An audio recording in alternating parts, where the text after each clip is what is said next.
Good evening. It's Wednesday, June 9, 2021 here in Cebu City. I'm Cherry Ann Lim and this is SunStar Tonight.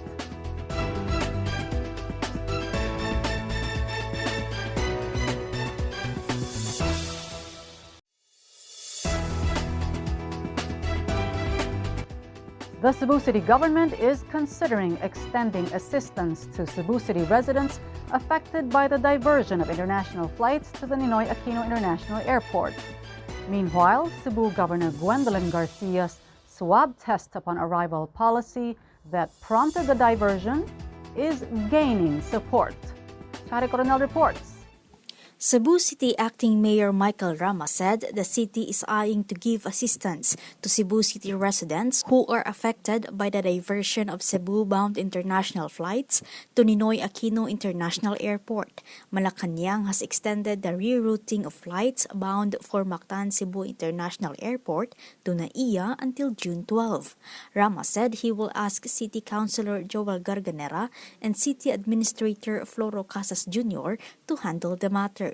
The number of Cebu City residents who are currently in Manila is yet to be determined. Rama also said the city will coordinate with the Department of Foreign Affairs and Overseas Workers Welfare Administration for the transportation of the residents from Manila to Cebu. He added he will talk first with the Cebu provincial government in case the province already has an assistance program for the affected returning Filipinos. Rama also said he supports the province's swab-upon-arrival policy for overseas Filipino workers and ROFs. Meanwhile, Senate President Vicente Soto III and Senator Sani Angara expressed support of Cebu Governor Gwendolyn Garcia's Executive Order No. 17 and Provincial Ordinance 2021-04 that mandates the implementation of the swab-upon-arrival policy. The senators said that the policy is practical and makes perfect sense considering that all OFWs and ROFs who will land in Cebu will be tested immediately. The Integrated Bar of the Philippines Cebu chapter also supports the said policy. The group passed a resolution yesterday requesting concerned government agencies to adopt the swab-upon-arrival policy of Cebu. The group also requested government agencies to reconcile and harmonize the policies, rules, regulations, and procedures for arriving OFWs and ROFs. Chari Coronel, SunStar Tonight. The Overseas Workers Welfare Administration has approved the request of the Hotel Resort and Restaurant Association of Cebu to increase hotel rates for overseas Filipino workers and returning overseas Filipinos undergoing quarantine. Kenneth Torres reports. The Hotel Resort and Restaurant Association of Cebu, or HRAC, has announced that the Overseas Workers Welfare Administration, or Owwa, approved the request to increase the rates of the hotel rooms used as quarantine facilities for overseas Filipino workers and returning Filipinos. Owwa said that hotels need to justify why there is a need to increase the rates. The agency approved the increase of 2,500 pesos for 4- and 5-star hotels, while 2,000 pesos for 3-star hotels. HRAC President Alfred Reyes said quarantine hotels, especially the 4- and 5-star, must have a 24-hour clinic with an on-site nurse. Last May 20, the group submitted a plea to the agency to increase hotel room rate for OFWs and ROFs, which is 1,400 pesos per night. Reyes said a hotel cannot survive on the said rate since on a regular basis, a room costs 1,000 pesos to 1,500 pesos, excluding in-house employee costs. The group also thanked the organizations, local government units, and concerned government agencies which helped the hotel industry amid the pandemic. Malacanang extended the diversion of Cebu-bound international flights to Metro Manila until June 12 to ensure that the IATF protocols on arriving passengers will be implemented in Cebu. Kenneth Torres, SunStar Tonight. The Cebu City government has received 300 doses of the Sputnik V COVID-19 vaccine, which it used to inoculate individuals under the priority groups A1 to A4 today. Chari Coronel reports. 300 doses of Sputnik V COVID-19 vaccine were allocated for Cebu City. The city government immediately used these vaccines in inoculating randomly selected registered individuals under priority groups A1 to A4.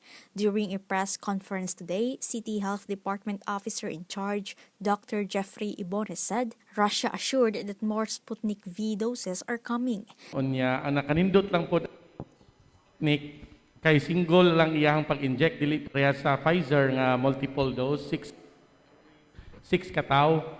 Kani siya is, pareha din siya sa Sinovac nga usa-usa lang. Mo nang naka-advantage niya. Unya, nasa tay freezer nga gibutang gyud sa site from sa ato ang department atong gibutang daan dito gahapon para can store man to siya og 20. Maka-store siya og negative 20 para tangtang sa kaning ref kung kinsa ang naa nga pasyente or vaccine, usa-usa ra kabayad atong makuha. Dili pareha sa AstraZeneca at Pfizer nga kinahanglan na gyud ang unom. Kani siya usa-usa raman. Single dose raman siya. Pero dili ingon nga single dose nga kausar ta mo tusok. Usa ka vial, usa ra gyud ka vaccine. Not pareha sa Pfizer nga usa ka vial, unom kabuk ang vaccine nga ato ang tirahan. Okay, pila ka adlaw target na to mahuman? Karong adlaw atong gikuan nga mahurot gid siya. 300 ang ato ang na ni confirm. Hopefully nga motunga gid sila kay para mahurot na gid nato, no? Okay, thank you. The city also reminded residents to be honest in providing information in the registration form. Ibones revealed that more than 100 were denied in the vaccination sites after it was found out that they do not belong in a specific category.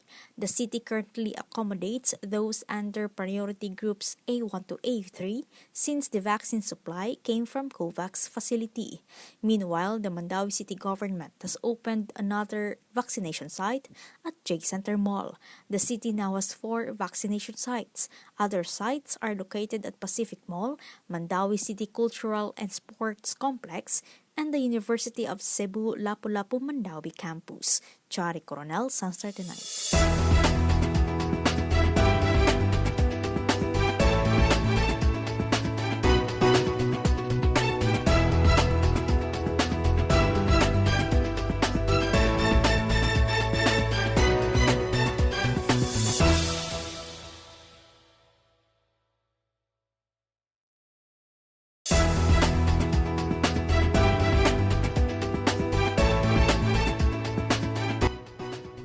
The Mandaue City government has purchased a mobile command center worth 22 million pesos to beef up information dissemination during disasters. Kenneth Torres reports. The Mandaue City government has purchased a mobile command center worth 22 million pesos. Mayor Jonas Cortez said that the city will now have a centralized information dissemination when disasters strike. Cortez inspected the mobile command center which arrived today. It will also serve as a hub for all the heads and commanders of the Mandaue City Fire Station, City Disaster Risk Reduction and Management Office, City Social Welfare and Services, and barangay officials. He said it will be easier for the commanders to monitor its personnel and its deployment. In this way, the city will have a more effective response to any disaster. Vice Mayor Glenn Berside said Mandaue City is the first local government unit that has purchased a mobile command center in the entire Cebu Island. It has a built-in CCTV cameras, computers, TV screens, a table for meetings, and other communication equipment. It will be turned over to CDRRMO. Kenneth Torres, SunStar Tonight.